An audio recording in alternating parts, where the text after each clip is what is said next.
ಎಲ್ಲರಿಗೂ ನಮಸ್ಕಾರ. ಜಸ್ವಿ ಚಾನೆಲ್ಗೆ ನಿಮ್ಗೆಲ್ಲ ಸ್ವಾಗತ. ಈ ದಿನ ನಾವು ಹಸಿ ಅವರೆಕಾಳನ್ನ ಯೂಸ್ ಮಾಡ್ಕೊಂಡು ತರಕಾರಿ ಬಾತ್ ಹೇಗ್ ಮಾಡೋದು ಅಂತ ತಿಳ್ಕೊಳ್ಳೋಣ. ಮೊದಲನೇದಾಗಿ ನಾನು ಇಲ್ಲಿ ಮಸಾಲಾ ಐಟಮ್ ತಗೊಂಡಿದ್ದೀನಿ. ಅನಾನಸ್ ಉದು ಎರಡು ಎಲೆ ತಗೊಂಡಿದ್ದೀನಿ. 1 ಇಂಚ್ ಆಗುವಷ್ಟು ಚಿಕ್ಕದು ಚಕ್ಕೆ, 2 ಲವಂಗ, 1 ಮರಾಠ ಮುಗ್ಗು, ಚಿಕ್ಕ ಪೀಸು ಶುಂಠಿ, 7 ರಿಂದ 8 ಹೆಸರು ಬೆಳ್ಳುಳ್ಳಿ, 4 ಮೆಣಸಿನಕಾಯಿನ ನಾನು ತಗೊಂಡಿದ್ದೀನಿ. ಕೆಂಪು ಬಂದಿರೋದ್ರಿಂದ 4 ತಗೊಂಡಿದ್ದೀನಿ. ಕಾಳು ಮತ್ತೆ ಅಕ್ಕಿ 2 ಬಳಸ್ತಿರೋದ್ರಿಂದ ಸ್ವಲ್ಪ ಖಾರ ಜಾಸ್ತಿ ಬೇಕಾಗುತ್ತೆ. ನೀವು ಹಸಿರು ಮೆಣಸಿನಕಾಯಿನೇ ಎಲ್ಲಾನು ತಗೊಳ್ಳೋದಾದ್ರೆ 5 ಮೆಣಸಿನಕಾಯಿನ ತಗೋಬೇಕಾಗುತ್ತೆ.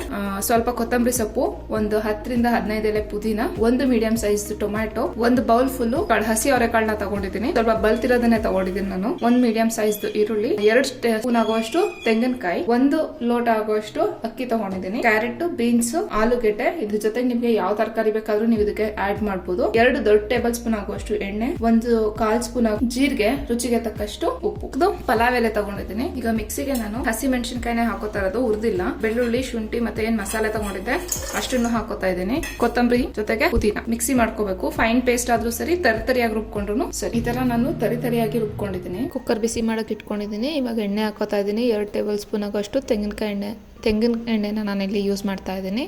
ಜೊತೆಗೆ ಜೀರಿಗೆ, ಈರುಳ್ಳಿನ ಹಾಕೊಂಡಿದ್ದೀನಿ. 2 ನಿಮಿಷ ಫ್ರೈ ಮಾಡ್ಕೋಬೇಕು. 2 ನಿಮಿಷ ಫ್ರೈ ಮಾಡಿ ಆದಮೇಲೆ ನಾವು ರುಬ್ಕೊಂಡಿರುವಂಥ ಮಿಶ್ರಣನ ನಾನು ಈಗ ಸೇರಿಸ್ತಾ ಇದ್ದೀನಿ. ಮಿಶ್ರಣ ಹಾಕಿದ ಮೇಲೂ ಕೂಡ ನಾವು ಅದನ್ನು ಮಸಾಲೆ ಹಸಿ ವಾಸನೆ ಹೋಗೋ ತನಕ ಫ್ರೈ ಮಾಡಬೇಕು. ಅದಾದಮೇಲೆ ಕಟ್ ಮಾಡ್ಕೊಂಡಿರೋಂತಹ ಕ್ಯಾರೆಟು, ಬೀನ್ಸು ಮತ್ತು ಆಲೂಗೆಡ್ಡೆನ ನಾನು ಇವಾಗ ಸೇರಿಸ್ಕೊತಾ ಇದ್ದೀನಿ. ಬೇರೆ ತರಕಾರಿ ಬೇಕಿದ್ರೂ ನೀವು ಇವಾಗ ಸೇರಿಸ್ಕೋಬಹುದು. ಇದಾದಮೇಲೆ ನಾವು 2 ರಿಂದ 3 ನಿಮಿಷ ಇದನ್ನು ಹೀಗೇ ಫ್ರೈ ಮಾಡ್ಕೋಬೇಕು. ಯಾಕಂದರೆ ನಾವು ಹಾಕಿರೋವಂಥ ಮಸಾಲೆ ಏನಿದೆ ಅದು ತರಕಾರಿಗೂ ಹೊಂದ್ಕೊಳ್ಳಿ ಅನ್ನೋ ಕಾರಣಕ್ಕೋಸ್ಕರ. ಜೊತೆಗೆ ಈಗ ಹಾಕಿರೋ ತರಕಾರಿ ಎಲ್ಲ ಸ್ವಲ್ಪ ಬೇಯೋದು ನಿಧಾನ ಆಗುತ್ತೆ ಅಂತ ಮೊದಲೇ ಹಾಕ್ಕೊಂಡಿದ್ದೀನಿ. ಈಗ 2 ನಿಮಿಷ ಫ್ರೈ ಮಾಡಿ ಆಗಿದೆ. ಈಗ ನಾನು ಇದಕ್ಕೆ ಕಟ್ ಮಾಡಿರೋವಂಥ ಟೊಮ್ಯಾಟೊ ಮತ್ತು ಹಸಿ ಅವರೆಕಾಳನ್ನು ತೊಳೆದಿಟ್ಕೊಂಡಿದ್ದೀನಿ. ಅದನ್ನು ಕೂಡ ನಾನು ಇವಾಗ ಸೇರಿಸ್ಕೊತಾ ಇದ್ದೀನಿ. ಇದನ್ನು ಸಹ ನಾನು 2 ನಿಮಿಷ ಅಷ್ಟು ಟೈಮು ಹಾಗೆಯೇ ಹುರ್ಕೋತಾ ಇದ್ದೀನಿ. ಸೊ ನಾವು ಎಷ್ಟು ಚೆನ್ನಾಗಿ ಹುರ್ಕೋತೀವೋ ಅಷ್ಟು ಚೆನ್ನಾಗಿ ಮಸಾಲೆ ಎಲ್ಲನೂ ತರಕಾರಿ ಜೊತೆಗೆ ಹೊಂದ್ಕೊಳ್ಳುತ್ತೆ. ಇದಾಗಿದೆ. 2 ನಿಮಿಷ ಆದಮೇಲೆ ನಾವಿವಾಗ ತೊಳೆದಿಟ್ಕೊಂಡಿರೋಂಥ 1 ಲೋಟ ಅಕ್ಕಿನ ನಾನಿಲ್ಲಿ ಸೇರಿಸ್ಕೊತಾ ಇದ್ದೀನಿ. ಯಾರೆಲ್ಲ ಇನ್ನೂ ಜಸ್ವಿ ಚಾನಲ್ಗೆ ಸಬ್ಸ್ಕ್ರೈಬ್ ಆಗಿಲ್ಲ, ಸಬ್ಸ್ಕ್ರೈಬ್ ಆಗಿ, ಲೈಕ್ ಮಾಡಿ ಮತ್ತು ನಿಮ್ಮ ಒಪಿನಿಯನನ್ನು ನನಗೆ ಕಮೆಂಟ್ ಮುಖಾಂತರ ತಿಳಿಸಿ. ಅಕ್ಕಿ ಹಾಕಿದ್ಮೇಲೂ ಕೂಡ ನಾವು 30 ಸೆಕೆಂಡ್ ಆಗೋ ತನಕ ಅದನ್ನು ಹುರ್ಕೋಬೇಕು. ಚೆನ್ನಾಗಿ ಕೈಯಾಡಿ ಹುರ್ಕೋಬೇಕು, ಇಲ್ಲಾಂದರೆ ತಳ ಹಿಡಿಯುತ್ತೆ. ಸೊ ಈಗ 30 ಸೆಕೆಂಡ್ ಆಗಿದೆ. ನಾನು 2 ಲೋಟ ನೀರನ್ನು ನಾನಿಲ್ಲಿ ಸೇರಿಸ್ಕೊತಾ ಇದ್ದೀನಿ. 1 ಲೋಟ ಅಕ್ಕಿಗೆ 2 ಲೋಟ ನೀರನ್ನು ಸೇರಿಸಿದ್ದೀನಿ. ತಳ ಹಿಡಿದೇ ಇರೋ ರೀತಿಯಲ್ಲಿ ನಾವು ಚೆಕ್ ಮಾಡಿ ಕೈ ಆಡಬೇಕು. ಲಾಸ್ಟಲ್ಲಿ ನಾವು ತೆಂಗಿನಕಾಯಿ ಮತ್ತು ರುಚಿಗೆ ತಕ್ಕಷ್ಟು ಉಪ್ಪನ್ನು ಹಾಕಿದ್ದೀನಿ. ಮಿಕ್ಸ್ ಮಾಡಬೇಕು ಚೆನ್ನಾಗಿ. 1 ಕುದಿ ಬರೋ ತನಕ ನಾವು ಅದನ್ನು ಹೈ ಫ್ಲೇಮಲ್ಲಿ ಇಡಬೇಕು. ಹೈ ಫ್ಲೇಮಲ್ಲಿ ಇಟ್ಟೇ ನಾವು ಲಿಡ್ ಕ್ಲೋಸ್ ಮಾಡಬೇಕು.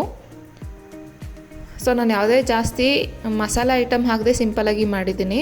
ಕುದಿಯೋಕ್ಕೆ ಶುರು ಆಗ್ತಾಯಿದೆ. ಇವಾಗ ನಾವು ಉಪ್ಪು ಸರಿಗಿದೆಯಾ ಇಲ್ವಾ ಅಂತ ಚೆಕ್ ಮಾಡ್ಕೋಬೋದು. ಸ್ವಲ್ಪ ನೀರು ತಗೊಂಡು ಟೇಸ್ಟ್ ಮಾಡಿದ್ರೆ ಗೊತ್ತಾಗುತ್ತೆ. ಚೂರು ಉಪ್ಪಾಗಿದ್ದರೆ ಬಾತು ಅಕ್ಕಿ ಎಲ್ಲ ಹೊಂದ್ಕೊಂಡ್ಮೇಲೆ ಸರಿ ಹೋಗುತ್ತೆ. ಬಟ್ ಇಲ್ಲಿ ಸ್ವಲ್ಪ ಸಪ್ಪೆ ಇತ್ತು, ಸೊ ನಾನು ಸ್ವಲ್ಪ ಉಪ್ಪು ಸೇರಿಸ್ಕೊಂಡಿದ್ದೀನಿ. ಇವಾಗ ಕುದಿಯೋಕ್ಕೆ ಸ್ಟಾರ್ಟ್ ಆಗಿದೆ. ಲಿಡ್ ಕ್ಲೋಸ್ ಮಾಡಿ 2 ವಿಷಲ್ ತೊಗೋಬೇಕು. ಈಗ 2 ವಿಷಲ್ ಆಗಿದೆ. ನಾನು ಕುಕ್ಕರ್ ಓಪನ್ ಮಾಡ್ತಾಯಿದ್ದೀನಿ. ನೋಡಿ ತುಂಬ ಚೆನ್ನಾಗಿ ಬೆಂದಿದೆ. ತುಂಬ ಉದುದ್ರಾಗಿ ಇದೆ. ನಾನು ಚೆಕ್ ಮಾಡ್ತೀನಿ, ನೋಡ್ಕೊಳ್ಳಿ. ತುಂಬ ಉದುದ್ರಾಗಿ, ತುಂಬ ಫ್ಲೇವರಾಗಿ ಚೆನ್ನಾಗಿ ಬಂದಿದೆ. ನೀವು ಒಂದ್ಸಲ ಟ್ರೈ ಮಾಡಿ ಹೇಗೆ ಬಂತು ಅಂತ ನನಗೆ ಕಮೆಂಟ್ ಮಾಡಿ ತಿಳಿಸಿ. ನಿಮ್ಗೆ ಯಾವುದಾದ್ರೂ ಹೊಸ ರೆಸಿಪಿ ಬೇಕು ಅಂತ ಅನಿಸ್ತಿದ್ರೆ ನನಗೆ ಕಮೆಂಟಲ್ಲಿ ತಿಳಿಸಿ. ನಾನು ಅದನ್ನು ಟ್ರೈ ಮಾಡಿ ವಿಡಿಯೋ ಅಪ್ಲೋಡ್ ಮಾಡ್ತೀನಿ. ನೀವು ಒಂದ್ಸಲ ಮಾಡಿಕೊಂಡು ರುಚಿ ನೋಡಿ. ಅವರೆಕಾಳು ಸೀಸನ್ ಆಗಿರೋದ್ರಿಂದ ಎಲ್ಲರೂ ಒಂದ್ಸಲ ಟ್ರೈ ಮಾಡಬಹುದು.